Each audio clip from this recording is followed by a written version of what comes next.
네, 이번 시간에는 부산광역시 해운대구 중동에 있는 럭키 골든 스위트 16층 경매물건에 대해서 권리분석하고 입찰가를 산정해 보겠습니다. 건물 면적은 74.445제곱미터이고 실평수는 22.52평입니다.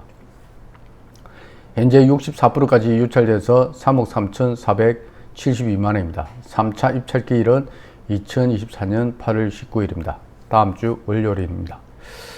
그리고 매각 물건 현황을 살펴보면은 23층 중에 16층입니다. 사용 승인은 2019년 12월 6일로 아직 신축 건물과 다름없습니다. 임차인 현황을 살펴보면은 임차인이 있는 상태이고 전입일자는 2021년 1월 27일이고 확정일자 배당 요구를 한 상태입니다. 그리고 보증금은 3억 3천입니다. 지금 임차권 등기자이고 경매 신청인입니다. 등기부 현황을 살펴보면은 2020년 7월 6일에 소유권 이전이 있었습니다. 그리고 2021년 10월 8일에 건저당이 수입은행으로부터 건저당 설정이 있었습니다. 채권 채무액은 42억입니다. 말소 기준 등기로 소멸되겠습니다. 그러면 이 물건을 권리 분석하기 위해서는 일단 말소 기준 권리에 대해서 알아보고, 그리고 임차권 등기를 한 주택 임차권에 대해서 알아보고, 그리고 임차인이 있기 때문에 대항력 부분에 대해서 알아보도록 하겠습니다. 그럼 먼저 말소 기준 등기에 대해서 알아보겠습니다. 자, 말소 기준 등기는 우리가 경매를 낙찰받으면은 최고가 매수 신고인이 됩니다. 그러면은 보증금을 잔금을 납부하고 나면은 소유권 이전 등기를 하게 됩니다. 그러면은 소유권 이전 등기를 하면서 기존 등기부상에 있는 권리들 중에서 말소 촉탁 등기 대상이 되는 권리가 있는 반면에, 그리고 말소 촉탁 등기 대상이 되는 권리는 소멸하게 되고 말소 촉탁 대상이 되지 않는 권리는 매수인이 인수를 하게 됩니다. 그때 말소와 인수의 기준이 되는 권리가 바로 말소 기준 등기, 말소 기준 권리라고 합니다. 그럼 여기 종류가 7가지 있는데 말소 기준 등기, 말소 기준 권리의 종류를 살펴보겠습니다. 여기 7가지 말소 기준 등기, 말소 기준 권리가 있습니다. 먼저 6가지를 살펴보겠습니다. 압류, 가압류, 저당권, 건저당권, 담보가등기, 경매개시 결정 등기 중에서 등기부상의 접수일자가 가장 빠른 등기가 말소 기준 등기가 됩니다. 다시 한 번 더 살펴보겠습니다. 등기부상에 있는 권리 중에서 압류, 가압류, 저당권, 건저당권, 담보가등기, 경매개시 결정 등기 중에서 등기부상의 접수일자가 가장 빠른 등기가 말소 기준 등기가 되는 것입니다. 자, 이 물건을 살펴보면은, 자, 등기부상에 지금 권리가 6가지가 있습니다. 지금 보면은 6가지 권리 중에서 조금 전에 살펴본 말소 기준 권리에 해당되는 지금 권리가 소유권은 해당되지 않습니다. 그리고 건저당은 해당됩니다. 그리고 주택 임차권도 해당되지 않습니다. 그리고 건저당은 해당됩니다. 그리고 강제경매도 해당됩니다. 그리고 가압류도 해당됩니다.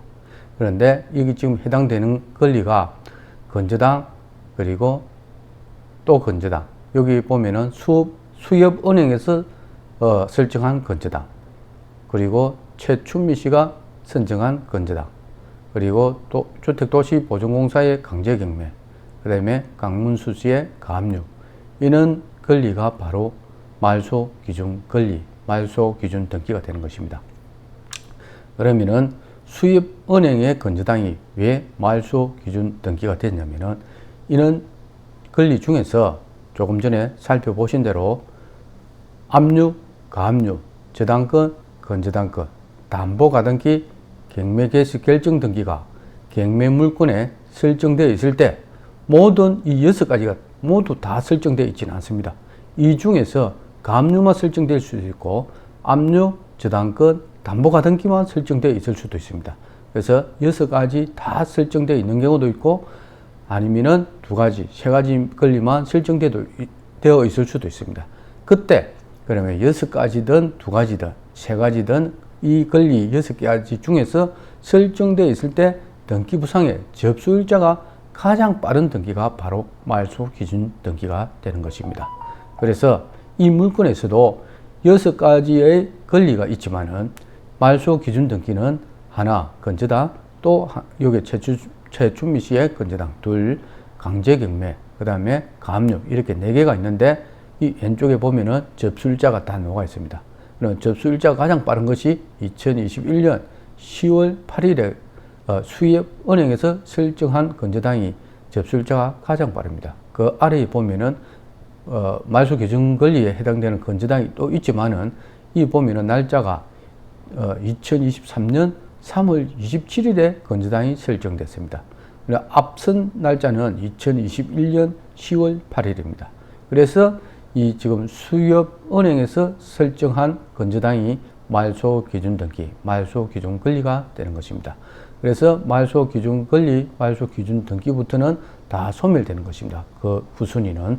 그래서 그러면은 임차인이 지금 이 말소 기준 등기, 말소 기준 권리보다 앞서서 전입을 했는지 그 부분이 있습니다. 그래서 이 일자보다 2021년 10월 8일보다 더 앞서서 대항력을 발생시켰으면 대항력이 있게 되는 것입니다. 그러면 임차인의 대항력을 살펴보도록 하겠습니다. 지금 전입일자는 2021년 1월 27일입니다. 그러면 대항력 부분에 대해서 한번 살펴보고 또 권리 분석을 하겠습니다. 자, 여기 보면은 말소 기준 권리보다 앞서는 권리를 선순위를 하고 말소 기준 권리보다 후순위로 오는 것을, 뒤에 오는 것을 후순위를 합니다. 선순위는 낙찰자가 모두 인수를 해야 되고 후순위는 인수하지 않아도 되는 것입니다. 그럼 여기서 우리가 지금 이 물건에서는 권리가, 앞서는 권리가 바로 임차인의 대항력 부분입니다. 그러면 대항력이 발생하려고 하면은 전입일자가 언제인자가 지금 말소 기준 권리보다 더 일찍 진입을 했는지를 따져봐야 되는 것입니다. 만약에 전입일자가 더 빠르고 대항력이 말소 기준 권리보다 더 빠른 날짜에 대항력이 발생했으면은 낙찰자가 선순위로서 인수를 해야 되는 것입니다. 자, 그리고 대항력이 발생하기 위해서는 어떤 조건을 갖춰야 되냐면은 살펴보겠습니다. 지금 보면은 대항력이 발생하기 위해서는 자, 주민등록 주택의 인도와 주민등록을 모두 마친 다음 날 0시에 대항력의 효력이 발생하게 되는 것입니다.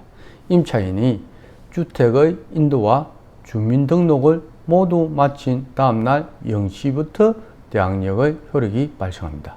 자, 여기서 주택 인도는 국가기관에서 확인이 되지 않습니다. 하지만 주민등록 신고는 전입신고를 주민자치센터나 이런 데 하면서 알 수가 있습니다. 그때 그 일자가 말소 기준 권리보다 더 앞서야 된다는 것입니다. 그래서 지금 살펴보면은 주택 인도와 주민등록을 모두 마친 다음 날 0시에, 그날이 아니고 모두 마친 다음 날 0시 대항력이 발생한다는 것입니다. 그러면 이 물건을 살펴보면은 이 전입일자가 2021년 1월 27일입니다. 그럼 1월 27일에 전입하고 그 다음날 0시니까 1월 28일 0시에 대항력이 발생하는 것입니다. 그러면 2021년 1월 28일에 대항력이 발생하니까 말소 기준 권리가 이보다 뒤에 있는지 앞에 있는지를 살펴보면 되겠습니다. 자, 요 말소 기준 권리인 건저당은 2021년 10월 8일입니다. 근데 이 전입일자하고 대항력 발생일은 대항력은 2021년 1월 28일입니다. 근데 이거는 건저당은 2021년 10월 8일입니다. 그러니까 임차인의 대항력이 있게 되는 것입니다. 훨씬 더 빨리 전입을 신고를 했고, 그리고 1월 28일에 대항력이 발생하기 때문에 임차인의 보증금 3억 3천만 원은 대항력이 있기 때문에 우리가 임차인이 낙찰자가 인수를 해야 되는데, 지금 보면은 전입 신고를 1월 27일 날 하고, 그리고 확정일자도 1월 27일 날 했습니다. 그리고 배당 요구도 2023년 2월 8일에 했습니다. 그럼 배당 요구 종기일이 2023년 12월 1일까지 해야 되는데 보니까 2월 8일에 했기 때문에 배당 요구 대상자가 되는 것입니다.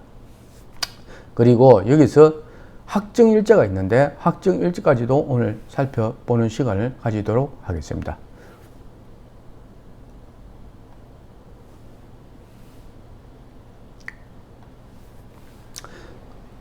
그래서 이 물건은 대항력이 있는 것이고, 자, 그러면은 일단은 확정일자를 한번 찾아보면은,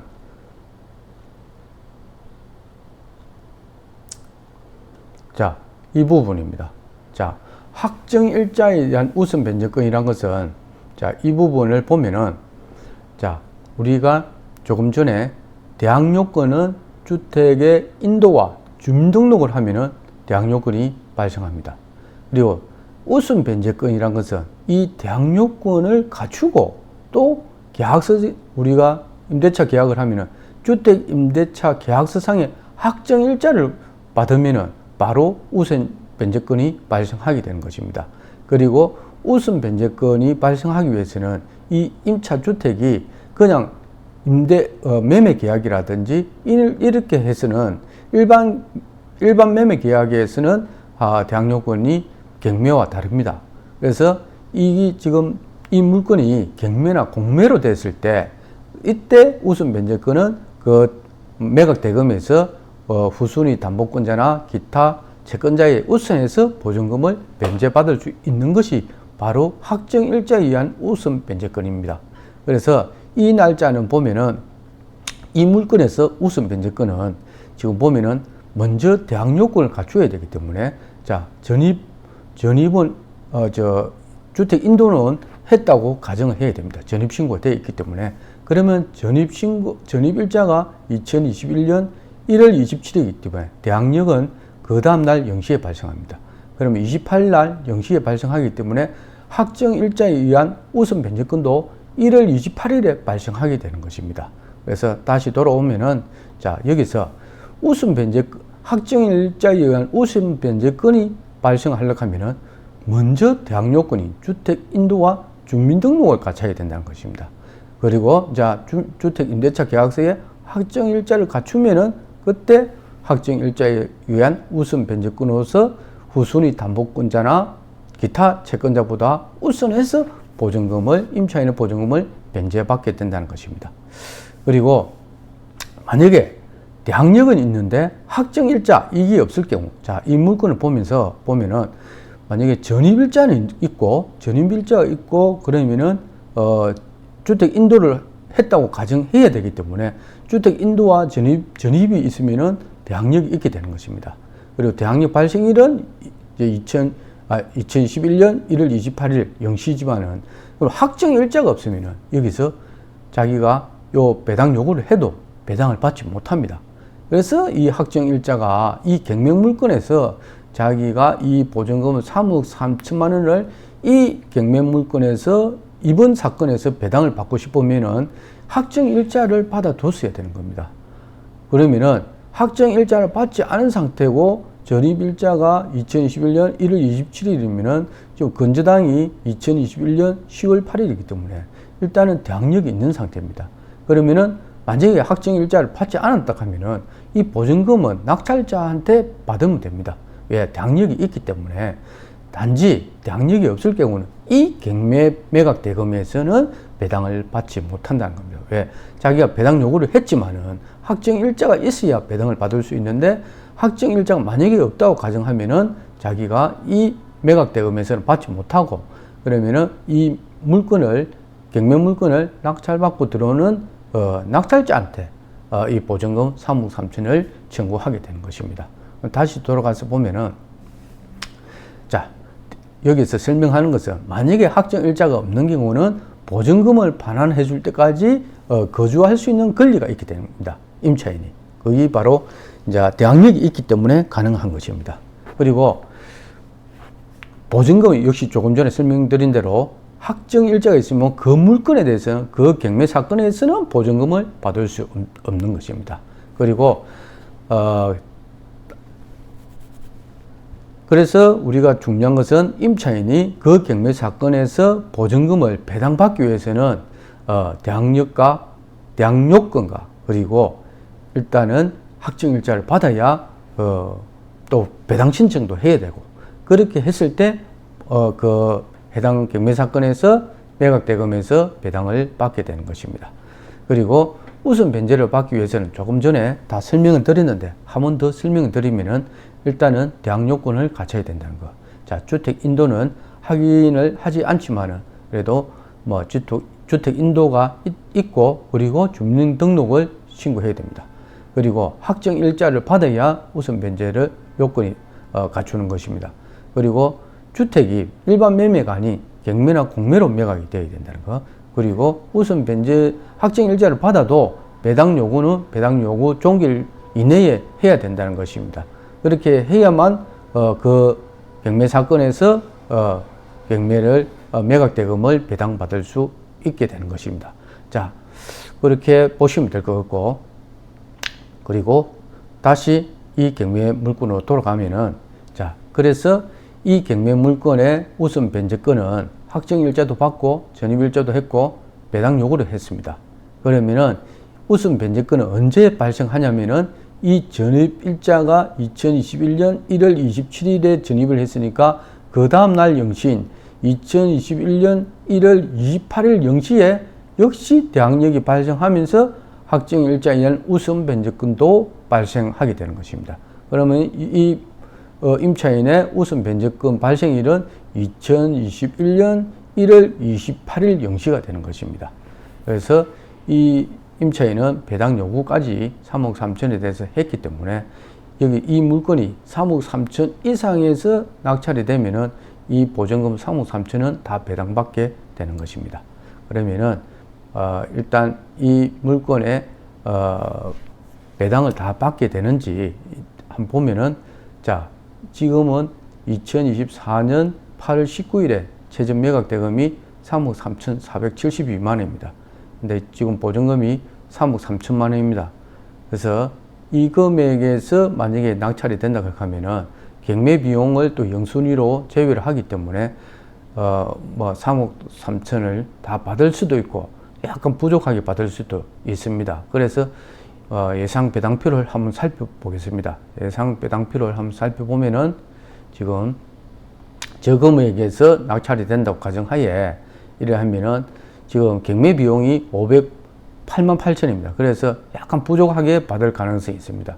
지금 저 금액에서 지금 보면 매각 대금을 3억 3,472만 원을 잡으면은 경매 비용은 영순위로 제외를 하기 때문에 배당을 해주기 때문에 그러면은 여기 실제 배당할 금액이 3억 2,963만 2천 원밖에 되지 않습니다. 그래서 임차인이 3억 3천만 원을 채권 최고액을 신청했지만은 100%는 아니고 99.89% 정도 배당을 받고 미배당금은 36만 8천 정도는 매수인이 인수하게 되는 것입니다. 그래서 이거는 뭐 50만 원 미만이기 때문에 그 인수한다고 볼 수도 없습니다. 그냥 편안한 마음으로 입찰을 하시면 됩니다. 이 물건에 대해서는 임차인이 배당 요구를 해서 매각 대금에서 거의 뭐 99% 이상이 지금 뭐 매각 대금에서 배당을 받아가기 때문에 한 40만 원 정도 못 받아갑니다. 그래서 그거는 뭐 인수한다고 볼 수 없고 편안한 마음으로 입찰가를 산정하면 되겠습니다. 그래서 그리고 입찰가를 산정하기 전에 하나 더 설명드려야 될 것이 여기 보면은 주택 임차권이 있습니다. 자, 주택 임차권은 그럼 어떻게 되는 건지 한번 설명을 드리도록 하겠습니다. 자, 이 부분은 주택 임차권은 좀 봅시다. 보면은 이거 한번 봅시다.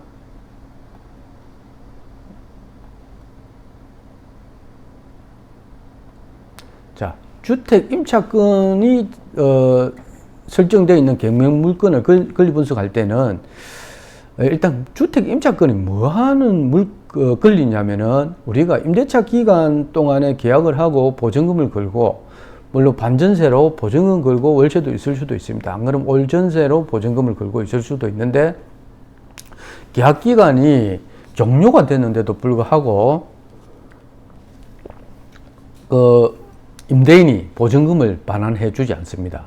그럴 경우에 이제 임차인이 임대인 동의 없이도 부동산 소재지 법원에 가서 임차권 등기 명령을 신청할 수 있습니다. 그러면은 임차권 등기 명령이 결정이 나면은 등기부에 기재가 되는데, 그때 기재가 되고 난 이후에 주소지를 옮기든지 이사를 가야 됩니다. 그러지 않으면은 그 순간 대항력을 잃게 됩니다. 그리고 그걸 이제 임차권 등기 명령이 등기부에 기재되는 순간 이사를 가게 되면은 어떤 장점이 있냐면은 자기가 전입한 날짜에 그때 대항력이라든지 확정일자까지 받아놨으면은 우선 변제권이라든지 그런 게 기존 그대로 유지가 됩니다. 자기가 전입한 날짜, 확정일자를 받은 날짜, 그 대항력이라든지 우선 변제권이 다 유지가 되는데, 자기가 임차권 등기 명령이 결정된 걸 등기부 확인하지 않고, 안 그러면 등기부에 오르기 전에 자기가 주소지를 이사를 간다든지 주소지 이전을 하게 되면은 어떤 기존에 가지고 있던 대항력이나 우선 변제권을 잃게 된다는 것입니다. 그래서 이 부분이 아주 중요하고, 또 신청하는 부분은 다음 시간에 하기로 하고 넘어가겠습니다. 그리고 조금 전에 설명하신 대로 이사 가기 전에 반드시 등기부에 임차권 등기가 기재된 것을 확인하고 이사를 가야 기존 대항력과 우선 변제권을 유지할 수 있다는 것입니다. 그리고 임차권 등기를 하기 위한 요건은 임대차 계약이 종료되어야 되고, 또 보증금을 반환받지 못해야 되고, 임차인이 단독으로 신청을 할 수 있습니다. 그리고 이거는 계약 만료뿐만 아니라 합의로 계약 해지를 한 경우도 임차권 등기를 할 수 있습니다. 그리고 보증금을 전에 1억이면 1억을 다 못 받은 경우도 당연히 가능하지만 1억 중에 9천만 원 받고 반환받고 1천만 원을 받지 못해도 일부를 못 받아도 바로 임차권 등기 명령을 할 수 있습니다.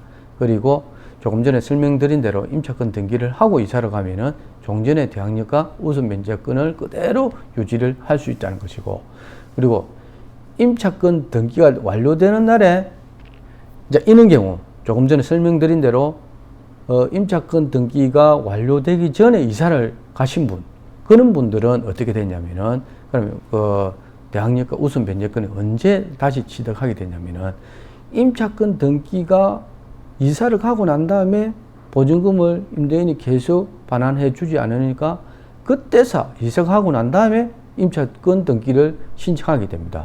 그러면 이분은 그때 당시에 임차권 등기를 신청해서 임차권 등기 명령이 등기부에 기재될 때, 그때 이제 대항력과 우선 변제권을 취득하게 된다는 것입니다.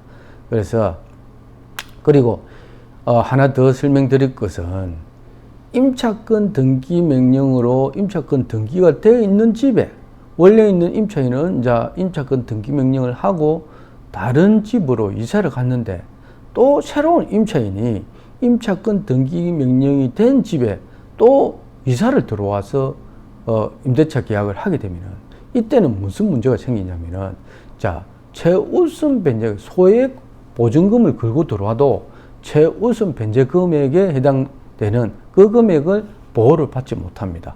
임차권 등기 명령이 된 집에 다시 이사를 들어가고 생활하는 사람은 소액 보증금을 걸었더라도 최우선 변제 금액에 대해서 보호를 받지 못한다는 거 분명히 기억하시기 바랍니다. 그런데 최우선 변제권은 없고 후순위에 따른 우선 변제권 주어지는데, 실제는 최우선 변제권도 보호받지 못하는데 순위에 따른 우선 변제권은 법상으로 있다고 하지만 실제는 보호를 못 받습니다. 왜 그러냐면은 미리 권리가 선순위에 있는 권리에 있는 사람들이 다 자기가 배당받아 갖고 제일 마지막에 배당 순위는 있지만 그것까지 배당될 금액이 없습니다. 그래서 이 임차권 등기 명령이 된 집에 소액 보증금이라도 걸고 들어가게 되면은 아예 보증금을 보호받지 못한다는 거, 그걸 반드시 기억하시기 바랍니다. 그리고 임차권 등기 명령에 대한 배당은 그럼 어떻게 되냐면은, 임차권 등기 명령 전에 대항력과 우선 변제권을 갖추었으면은 그 시점에 순위에 따른 배당을 하게 됩니다. 자, 자기가 조금 전에 설명드린 내용인데 임차권 등기 명령을 하기 전에 전입 신고와 확정 일자를 받아 놓았으면은 그 날짜에 발생한 대항력의 효력 발생일에 맞춰서 그리고 확정 일자를 받아 놨으면은 그 확정 일자의 우선 변제권이 그대로 배당을 그 일자에 맞춰서 배당을 받게 되는 것입니다. 그리고 또 보증금이 임차권 등기 명령을 했더라도 보증금이 소액일 때 이때는 최우선 변제권 대상이 되기 때문에 최우선적으로 배당을 받게 되고 그리고 이거는 배당 요구 신청을 안 해도 당연히 자동 배당이 됩니다. 임차권 등기 명령 해난 사람 입장에서는 배당 유무와 관계없이 배당이 된다는 거. 그리고 경매 개시 결정되기 전에 임차권 등기 명령을 하신 분은 자 이런 경우입니다. 경매가 들어가기 전에 임차권 등기 명령을 하고 다른 집에 이사를 간 사람은 자 자기가 배당 요구를 안 해도 자동 배당 대상이 됩니다. 그런데 만약에 자기가 그 집이 경매가 되고 난 다음에 임차권 등기 명령을 하게 되면은 자기는 자동 배당 대상이 되는 게 아니고 배당 요구 신청을 해야 됩니다. 배당 요구 종기일 이내에 배당 신청을 해야 됩니다. 다시 한 번 더 설명드리면은 경매가 들어간 주택이나 아파트에 임차권 등기 명령을 경매가 들어가기 전에 했으면은 자기가 배당 요구 신청을 안 해도 배당을 받는데 주택이나 아파트가 경매 들어가고 난 다음에 임차권 등기 명령을 하면은 자기가 배당 요구 신청을 해야 배당을 받을 수 있다는 것입니다. 자, 그 부분은 자 아시고 그다음에 아마 이 정도 아시면 될 것 같습니다. 자, 다시 돌아가면은 자 그래서 이 물건에서 보면은 자 임차인이 다시 이건 배당 부분이네요. 보면은 자, 이 임차권 등기를 언제 했냐면은 2023년 2월 8일에 했습니다. 2월 8일에 했지만은 이 사람은 보면은 2021년 1월 27일에 전입을 했고 또 확정일자를 2021년 1월 27일 동일 날짜에 확정일자를 또 받아놨습니다. 이럴 경우는 그러면은 주택 임차권 등기는 2023년 2월 8일에 했지만은 이렇게 만약에 자기가 전입일자, 확정일자를 받고 임차권 등기를 자기가 이때 계약 만료되고 난 다음에 이제 했으면은 이 날짜에 전입일자와 확정일자에 전입일자는 2021년 1월 27일이니까 대항력은 2021년 1월 28일 0시에 발생하지요. 확정일자에 의한 우선 변제권도 1월 28일 0시에 발생합니다. 그러니까 자기가 이 계약을 이때 하고 2년 보통 계약을 하니까 2022년, 2023년 그러면 그때 딱 맞춰가지고 이 계약 임차권 등기를 잘 한 것 같습니다. 이 지금 임차인은 이럴 때는 임차권 등기를 하고 이사를 간 것 같아요. 이 보니까 그럴 경우는 이 일자 전입일자와 확정일자에 맞춰서 우선 변제권 효력이 발생한다는 것입니다. 이 임차인에 대해서는 이 2023년 3월 28일에 임차권 등기를 했지만은 이 사람의 배당은 이 날짜에 맞춰서 한다는 겁니다. 2021년 1월 28일 0시에 맞춰서 배당을 하게 된다는 거예요. 권리가 발생한다는 겁니다. 그래서 이 건저당 이 보면은 건저당 날짜가 2021년 10월 8일이지만은 이 임차인은 2021년 1월 28일 0시에 맞춰서 권리가 발생했기 때문에 이렇게 보증금을 다 배당받게 되는 것이요. 지금 뭐 한 40만 정도 못 받는 거는 낙찰자가 인수를 해야 되는 것입니다. 그래서 이 물건에 대해서는 인수 금액이 한 40만 좀 못 미치는 금액이지만 그는 뭐 인수를 할 수 없겠죠. 뭐 한 그 정도 뭐 약간 인수라고 표현하기보다는 그래도 한 40만 원 정도 있다. 그 정도 감안하시고, 자, 입찰가를 한번 산정해 보겠습니다. 자, 74.445제곱미터입니다. 자, 그러면은 국토교통부 실거래가를 보면서, 자, 보면은 74.445. 자, 이 평수네요. 지금 보면은 자, 다시 보겠습니다. 이 평수를 74.445 74.445 아, 이거네요. 지금 이거 보니까 지금 보면은 2023년도부터 거래가 없습니다. 이거 보니까 없고, 그 이전에 마지막 거래가 2022년 1월 5일에 5억 2,770 300 5억 2,773만 원 정도 되네요. 이 정도 거래가 있는데, 지금 보니까 다 보니까 한 뭐 최고 작은 것이 지금 나온 층수가 16층입니다. 근데 2021년 12월 달에 17층이 아마 한 3억 5천에 거래됐습니다. 나머지는 보니까 부동산 상승기다 보니까 한 5억 1천만 원까지 갔습니다. 그러면은 우리가 사실 이 지금 두 개가 2011년 12월 달에 거래된 게 17층이 두 개 거래됐는데 3억 5천 정도의 거래가 됐거든요. 나머지는 다 5억대가 넘습니다. 그래서 그러면은 다른 평수를 보고 실제 어떤 가격이 형성되는지 한번 살펴보겠습니다. 일단 여기서 보면은 최저가가 3억 5천이기 때문에 지금 3억 5천을 실거래가로 잡아야 될지는 다른 평수를 보면서 참고를 하겠습니다. 전체를 한번 보겠습니다. 전체를 보니까 2024년도는 거래가 없고 2023년도에 84짜리 74짜리 있네요. 74.5가 보니까 11층이 나와 있습니다. 이 1월 달인데 이때가 거의 뭐 부동산 경기가 잘 폭락했을 텐데 보니까 한 5억 정도 했습니다.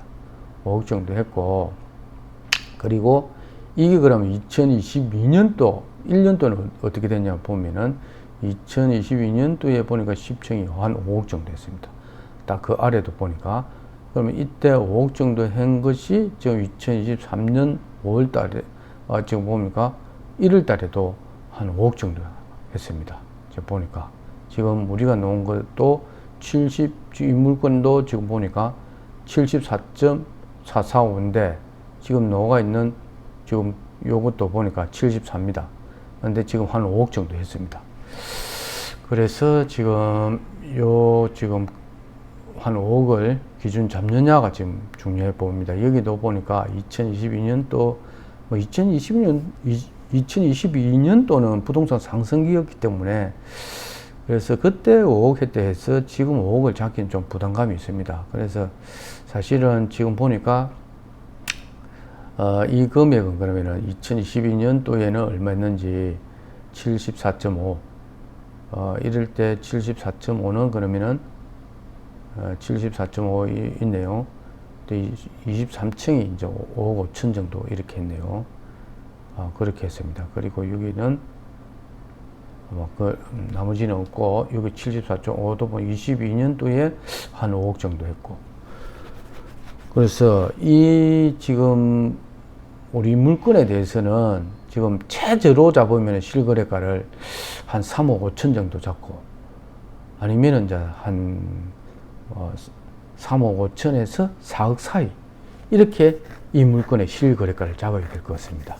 그러면은 한번 보고, 자, 우리가 이 물건을 다시 돌아가서 보면은, 자, 3억 5천에서 4억 정도로 이 물건의 실거래가를 잡아야 됩니다.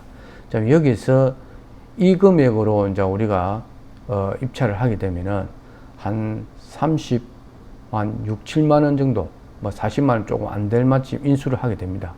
그래서 우리는 일단 이 금액으로 이제 입찰을 하게 되면은 다음 주 월요일에 그러면은 지금 보니까 손해는 가지 않을 것 같아요.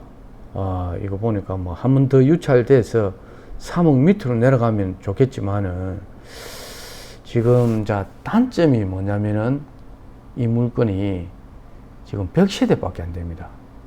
이게 단점입니다. 지금 사용 승인은 2019년 12월 6일이거든요. 2019년 12월 6일이면 뭐 신축 건물과 다름없는 그런 물건입니다. 그리고 100세대니까 한 동짜리 건물이죠. 이렇게 한 동짜리 건물인데 아주 신축 건물이다. 근데 지금 한 40만 정도 좀 못 미치게 인수를 해야 되고 실거래가는 우리가 3억 5천에서 3억 8천을 본다. 그러면은 지금 실제 지금 입찰을 완료를 하게 되면은 글쎄요. 지금 뭐 4억을 보면은 한 5천만 원 정도, 5천만 원이 아니고 보니까 한 6,500 정도, 6,500 정도 수익이 발생하지요. 그런 각오로 들어가면은 8월 19일 월요일에 입찰을 해야 됩니다. 그리고 자기가 나는 3억 5천을 이 물건의 실거래가로 보고 싶다고 하면은 그러면은 그래도 수익은 발생하면 한 1,500만 원 정도 발생하지요. 그래서 이번에 주인이 나타나는 게 맞는 것 같아요. 그 건물이 100세대 같으면 솔직히 오래된 건물 같으면 뭐 입찰하고 싶은 마음이 없습니다. 그런데 이게 지금 보면은 해운대구 중동에 있기 때문에 뭐 이 대한민국 사람들은 해운대구 어떤 동네라는 거 다 알고 있지 않습니까? 그래서 해운대구에 있고 100세대밖에 안 되지만은 2019년도 또 12월 달에 준공한 그런 아파트이기 때문에 어찌 보면 기회입니다, 이게 사실은. 그래서 수익은 다음에 낸다 치더라도 손해는 안 가는 가격이기 때문에 이 가격에 지금 입찰을 해야 될 것 같아요. 한 번 더 유찰되면은 이제는 그때는 기회가 없어집니다. 뭐 2등, 3등은 필요가 없잖아요. 그리고 1등 하기 위해서는 8월 19일에 입찰을 하는 게 맞다. 이렇게 보입니다. 그래서 저 위치만 한번 살펴보고 입찰가를 한번 작성해 보도록 하겠습니다. 자, 위치를 한번 살펴볼까요? 자, 보면은, 자, 해운대는 뭐 대한민국 사람 다 아는 동네니까, 이거 보면은, 자, 해운대가 어디냐면 여기 있습니다. 여기. 자, 해운대가 여기 있고, 자, 해운대가 여기 있는데, 지금 보면은 이 뒤쪽에 있습니다. 그리고 해운대 구청이 옆에 있고, 뭐 동네는 좋은 것 같아요. 요 해운대 초등학교 뒤에 또 있고, 이 정도 위치에서 저는 이제 건물이 거의 신축에 준하는 건물이 있다면은 실제 실거주자들은 너무 좋아하면서 이번에 입찰을 할 것 같습니다. 내가 보니까 실거주자 입장에서. 근데 투자자 입장에서는 이제 수익을 생각하다 보니까 지금 당장 이제 뭐 매도할 계획을 지운다고 하면 어렵겠죠. 100세대밖에 안 되니까. 그래서 한 1, 2년 뒤에 상승하고 난 다음에 이제 매도할 계획을 가지고 계신 분은 이번에 입찰을 하시고, 그리고 또 나는 이 지금 아파트에 꼭 들어가서 살아야 된다고 하는 그는 실거주자 입장에서도 이번에 입찰을 하시고, 그래서 입찰가는 당연하게 이 금액입니다. 지금 최저가 3억 3,472만 원입니다. 그래서 이 금액으로 입찰하는 거로 정하고, 강의 들으시는 분들도 한번 모의 입찰가를 작성해 보시기 바랍니다. 그래서 욕심이 더 난다 하면은 한 번 더 유찰 되겠지요. 9월달까지. 그럴 되면은 뭐 자기가 1등 할 수 있다는 그 보장은 없습니다. 이번에 하면은 보장될 수 있을 것 같아요.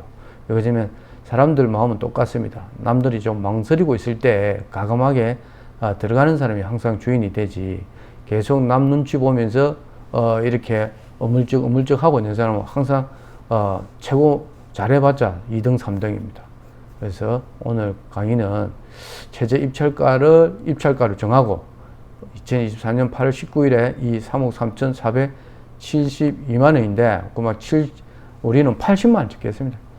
3억 3천 500만 원 찍습니다. 472만 원이니까 3억 3,500만 원 하게 입찰가를 3억 3,500만 원 이렇게 입찰가를 산정하도록 하겠습니다.